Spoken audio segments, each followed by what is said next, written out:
Hey everybody, it's KevRA. Oh, that's me. I'm KevRA. Season greetings, y'all. Now, we've all been playing this game for a while, and I think we'd all like to see certain things added to the game. Little adjustments here or there that would just make the game a little bit better.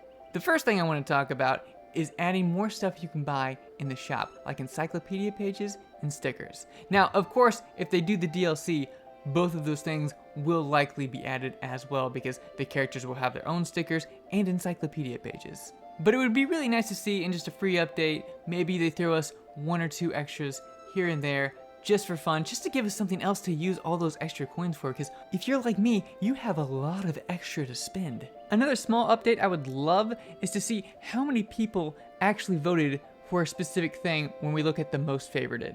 I'll admit this one's probably a little bit unnecessary, but when I'm looking at Horrorland being the favorite among the boards or Mario Party being the favorite among the games, and I see that percentage, I'm also wondering how many people voted for that. You know, it's a little thing, but I would absolutely love it. Oh, speaking of voting, and this one needs to come ASAP, but whenever you vote on which Mario Party game you like the most, you should have an option to say not available, or I don't know, or I didn't play any of these games, because you know there's a ton of kids out there and they're gonna pick whatever box art they like the most because they didn't play all these games. They got this game for Christmas and this is either their first Mario Party or they've only ever played Super Mario Party. And so if they don't give an option that's basically a non-option, this is really gonna screw with the results. Another thing I'd love to see is my friends' records. I can see records from all over the world. I can see the people who have scored the highest in every single minigame, but I can't look and see what my friends scored. And that's what I'd love. I'd love to be able to compare my scores to my friends' scores and not just people around the world. I mean, how am I supposed to contact a random stranger to let him know that I got a higher score in book scoring than he did? Boom! That's it. That's the reason I don't have friends. Speaking of friends, I really hate the fact that I have to create a profile for my friends to play locally so they can play under something other than guest 1, guest 2, or guest 3. I mean, I'd like this changed to where I can either type in any name I want, or their display name is just the character name. That way they don't have to be guest 1, they can just be Donkey Kong. You know, another thing that should have been included day 1 is let us know how many minigames each person won. It shows us how many spaces we moved, it shows us how many times we landed on the bank space, and there's a minigame star that shows us who won the most minigames, but we don't know by how many. I don't know if I won the minigame star by 1 minigame, 2 minigames, 10 minigames, and I just want to know, did that last minigame that I won, was that super clutch, or did I win it by a few? Like, it would be really nice to know that information, and I don't know why it's not there already. Speaking of bonus stars, I really don't like the fact that our classic bonus stars has a coin star that isn't what the coin star used to be. And here's the other thing, while I do think the new version of coin star makes sense, I also don't like it because it takes a strategy element out of it. Like if me and someone else have a bunch of coins, I'm worried about spending too many of my coins and losing the potential coin star because of the fact that this other person also has a lot of coins. So if I spend 50 coins on a boo or something, that could potentially hurt me. I will say overall, this doesn't affect me too much because I like playing with the bonus stars as opposed to the classic stars. But still, it's just a weird thing that, like, why would you bring back a classic bonus star that wasn't the same classic bonus star? Another thing that really annoys me is the fact that every time I play a game, the data option house says new and I have to go into it, click on the photo album, click on the new photo, and then I can back out and then it no longer says new. I wish this would stop. Like, I get it. I got a new photo because I played another game of Mario Party. I don't need the notification every single time. I would also love it if they just included every single photo that you took and maybe have like a max of like the last 10 rounds or something similar to that. I would love it if you could just keep all the photos, but I feel like that's asking a little much.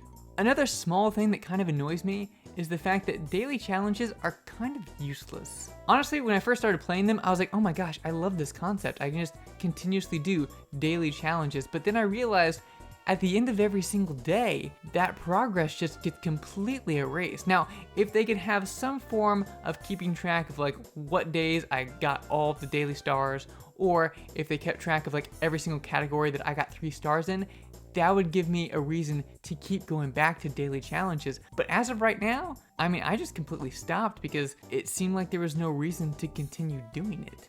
Speaking of keeping records, I'd love to be able to see how many times I've played each board. I don't know why that's not a feature, especially because I still haven't done Mario Party 50 times and I have no idea how close I am to completing that accolade. And I also just want to know how many times I've played each board and which board I played the most and which board I played the least. Another really small tweak that they could do that I would thoroughly enjoy is letting me see how many moves I have left when I'm viewing the board at the shop. Because sometimes where I'm going to land will impact what I want to buy at the shop, and it drives me nuts that sometimes I'm not exactly sure where I'm gonna land, but I'm at the shop, I'm looking at the items, and I'm just like, just let me see where I'm gonna land to help me figure out what exactly I'm gonna buy. Something else that would be really great that also involves the map is being able to look at your map while other people are going. And this is specifically for online play. Because whenever I'm watching someone who's sitting there thinking about their next possible move, whether they're looking at the map or looking through their items, I would love it if I could also go ahead and be doing that. That way, whenever it finally gets to my turn, there's not a big wait that they also have to do. And it just kind of speeds up the game a little bit more. And so you could pull it up just the same way you could pull up your stickers. Another online update that they should probably do would fix the biggest problem with matchmaking. One of the things I hate about matching with random people is the fact that for some odd reason, they tend to leave the match, which is one of the big reasons why I usually play online with friends or people from the Discord server Mario Party Netplay. Now, I understand that sometimes people have to go, and you know what? There's probably a lot of kids who are playing and then their mom says, "Hey, I told you to get off that game," and then they just instantly have to get off. But still, I would love it if they penalize those players. Not like a massive amount, and they'd have to give you like multiple warnings before a real penalty kicks in. But I would just love it if there was some reason to incentivize people not to leave the game. Something like a 24-hour ban, a 72-hour ban, even a week-long ban, and then if you keep consistently doing it, then maybe you get like a month-long ban. Actually, this is the exact reason why I still haven't gotten my 5,000 clap achievement, because I rather play with people who I know aren't going to bail than some random people who, you know, I usually get one to stay, but most of the time I match with 4 people and then 2 of them leave like within the first 5 turns. Another thing I'd really like them to fix is the coin economy. Now, it's nowhere near as bad as Super Mario Party was. And I actually do really love the changes they've made, even if it's something as simple as giving second and third place coins, because then whenever first place wins, if you've got other people still competing, it actually does matter what place you come in. I mean, sure, second place only gets 1 more coin than third place, but still, that feels just like a little bit more of a victory because there is an actual award to it. I even love the fact that sometimes we'll get a ×2 bonus whenever we play a minigame, although I will admit I don't like it a whole lot in coin collecting minigames because then you just get a crap ton of coins. But still, with all the coins that we get and how easy it is to travel across the board because of all the dice we get and can buy from shops so easily because they're so low priced, I feel like people can go to Boo and steal a multiple of stars way too easily. Like the other day, I was playing on Horrorland, and after I went to King Boo and stole 3 different stars, I kind of felt like it was actually the bad choice because it's so easy to get around that board. There's 3 small boos, and so I could just load up on dice and keys and custom dice blocks, and instead of stealing a star from everybody, I could steal multiple stars from the guy who's winning. And on Yoshi's Tropical Island, it just seems like you're constantly stealing stars back and forth if the star is on the right island, because everyone's got tons of coins and there's no other thing to spend them on because the items in the shop are so cheap that it doesn't really matter because you've always got 20 coins and the shop items cost nothing. Plus, on the maps with golden pipes, I feel like everybody's just golden piping the last 5 to 10 turns because everyone's got the spare coins. So I'd love to see some sort of tweak where maybe lucky spaces don't give you coins, maybe boos and golden pipes are a lot more expensive, or just something along those lines to make the game a little bit more balanced. So all the ones I just listed I think are pretty easy and manageable, and I think they could easily do. But now we're gonna get into stuff that I think is gonna be a little bit less likely. And I'm gonna start off with one that I think could still kind of be likely, but I just feel like they won't put forth the effort, and that's more constellations. Now I have to admit, I still haven't even finished my constellations, but I am getting close, and I just think it would be nice to have some more goals, some more accolades. But I feel like if they did add more stuff, I feel like it would be stuff that would be really hard to achieve, and IndieCube might not want to do that because they're like, well, then the little kids can't do it. Another one I'm kind of mixed on is a custom option for minigames.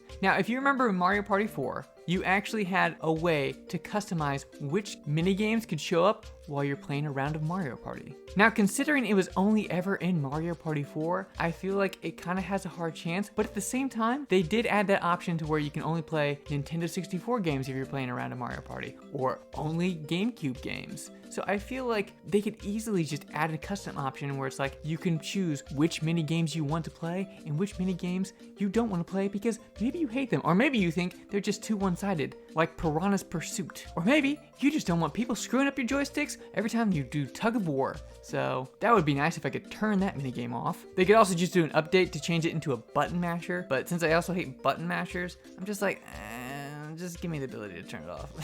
Then again, I feel like there's not a lot of button mashers in this game, so maybe I would just go ahead and leave it in as a button masher, but I don't know. And then for Piranha's Pursuit, I don't know how they could change it to make it more balanced. I mean, do you add more trees? Do you make it so if the three synchronize and ground pound the cloud at the same time, that it makes it easier to capture the skateboard person? Because they need to do something. Or, again, just let me customize it so I don't even have to play it. Also, speaking of the ability to customize, I would love it if we could customize other things like items, especially golden pipes. Because you know what? If they can't make them more expensive, I'd love to kind of just turn them off because I do hate the fact that everybody's just buying golden pipes at the very end. Mario Party 1 had the ability to turn off the Boo or Koopa Troopa, and while I can never see myself turning off Boo, I do feel like maybe turning off Koopa Troopa will help fix that broken coin economy a little bit. Anyway, let's move on. So I feel like I've only seen a few different people say this, but personally, I would love it if they added more turns. I feel like Peach's Birthday Cake is definitely one of those maps where the more turns it is,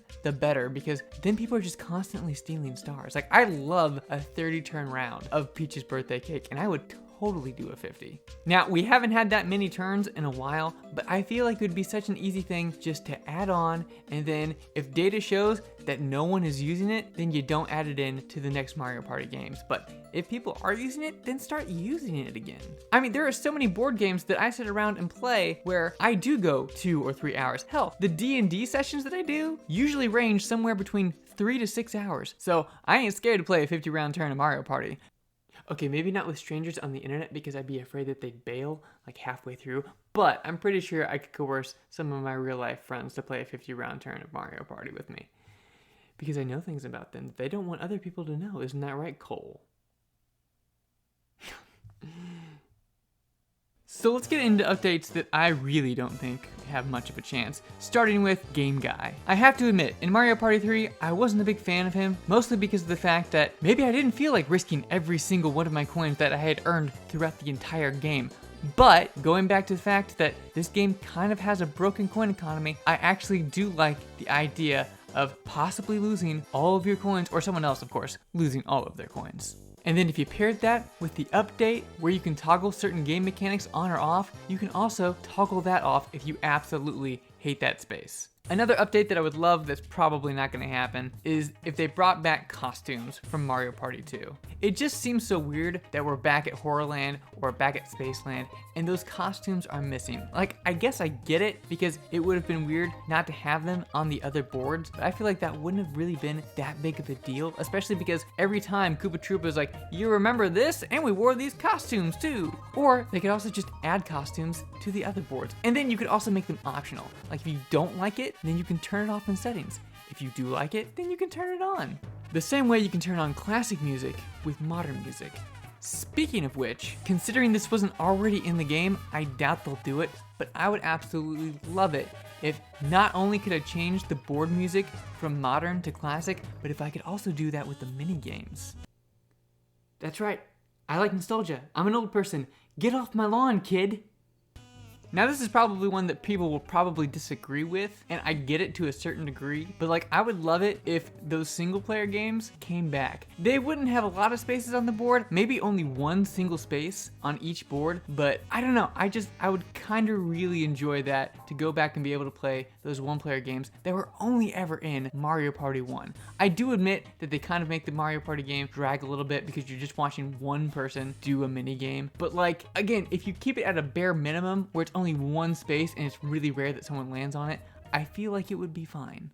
The other thing that I would love but doesn't have a chance in hell is if they brought back the Mario Party 3 dual boards. I loved the dual maps from Mario Party 3. I think it was so fun, especially if you only have one other person to play with, because I feel like Mario Party is best played with 3 to 4 players. When you have 2 people, dual mode is the way you want to go. And it was only in that one game, and I loved it so much. Also, that would be a good reason to bring back the Millennium Star, which you really couldn't bring back in any other way, unless of course you made a Mario Party Superstars 3 that was really kind of based on Mario Party 3 or an homage to that, where it's like, hey, remember the time there was a Millennium happening 20 years ago? Well, let's pretend that's a thing again.